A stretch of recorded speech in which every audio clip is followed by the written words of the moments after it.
નાયબ collector Chotila H.T.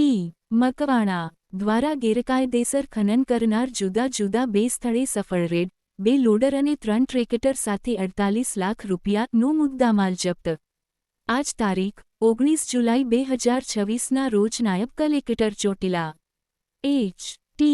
Makwana નાઓ અને તેમની ટીમ દ્વારા આખી રાત પેટ્રોલિંગમાં હતા તે દરમિયાન ચોટીલા તાલુકાના નાવા ગામના કાળીઘાર વિસ્તારમાં આવેલ તળાવ અને થાનગઢ તાલુકાના ગુગલિયાણા ગામના સરકારી વીડમાંથી ગેરકાયદેસર ખનન કરતા ઇસમોને તેમજ વાહનો 5 કડી નિયમોનુસાર કાર્યવાહી કરવામાં આવી।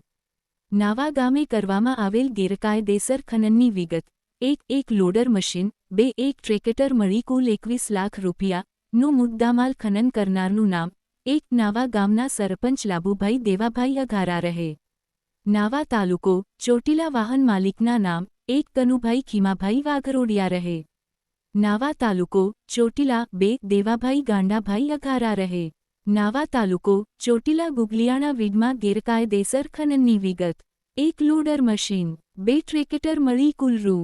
27 લાખનો મુદ્દામાલ। ખનન કરનાર ઈસમનું નામ: કાનાભાઈ બાથાભાઈ રાઠોડ રહે, ખાખરાળી તાલુકો થાનગઢ। ડ્રાઈવરનું નામ: રામાભાઈ બોપભાઈ રાઠોડ રહે, ખાખરાળી તાલુકો થાનગઢ। ઉકત બંને રેડોનો કુલ મુદ્દામાલ 48 લાખ રૂપિયા અંકે ₹48 લાખ પૂરાનો મુદ્દામાલ મામલતદાર કચેરી ચોટીલા ખાતે ખસેડવામાં આવ્યો। સંબંધિત વાહન માલિકો તેમજ ગેરકાયદેસર ખનન સાથે સંકળાયેલા ઇસમો સામે નિયમોનુસાર ખનિજ નિયમોના ભંગ બદલ દંડાત્મક વસૂલાતની કાર્યવાહી હાથ ધરવામાં આવી છે। ઉપરાંત સરકારી જમીન પર ગેરકાયદેસર કબજો અને ખનન જેવી ગંભીર પ્રવૃત્તિઓને ધ્યાનમાં રાખી લેન્ડ ગ્રેબિંગ સંબંધિત કાયદાકીય કાર્યવાહી, ગુજરાત પોલીસ અધિનિયમ હેઠળ તડીપારની કાર્યવાહી તથા ભવિષ્યમાં ગેરકાયદેસર ખનન નહીં કરે તે માટે જરૂરી જામીનગીરી લેવાની કાર્યવાહી પણ હાથ ધરવામાં આવી રહી છે। નાયબ કલેક્ટર અને sub divisional magistrate Chotila Shri H.T. Makwana નાઓએ જણાવ્યું હતું કે સરકારી જમીન તથા રાજ્યની ખનિજ સંપત્તિનું રક્ષણ કરવું વહીવટી તંત્રની પ્રાથમિક જવાબદારી છે। સરકારી જમીનમાંથી કોઈપણ પ્રકારનું ગેરકાયદેસર ખનન કે ખનિજ ચોરી સહન કરવામાં આવશે નહીં।